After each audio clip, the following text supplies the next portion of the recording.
আজকে আর একটা tiffin box না, তিনটে বেশ ছোট বড় টিফিন বক্স মিলিয়ে হাজির হয়ে গেলাম মিঠাই স্কুলের টিফিন আইডিয়া শেয়ার করতে।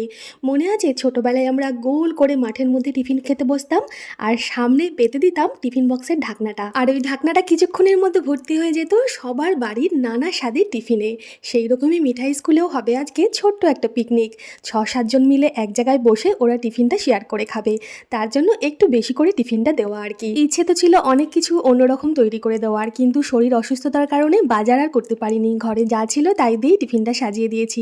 বাটারস্কচ ফ্লেভারের আর অনেকটা চকো চিপস দিয়ে বানিয়ে দিয়েছি একটা বড় কেক। আমি কেকটা একটু টুকরো টুকরো করেই কেটে দিলাম একটা টিফিন বক্সের মধ্যে। সাথে ফ্রেঞ্চ ফ্রাই বা বাংলায় কথায় কুরকুরে আলু ভাজা দিয়ে দিয়েছি, যেটা বাচ্চাদের খুবই পছন্দের। আর ফলের মধ্যে তরমুজ কাইট শেপ বা ঘুড়ি শেপে দিয়েছি। কেমন লাগলো আপনাদের এই পিকনিকের টিফিন বক্সের আইডিয়া? জানাবেন ছোট্ট একটা কমেন্ট করে। ভালো লাগলে লাইক শেয়ার করতে ভুলবেন না। ধন্যবাদ।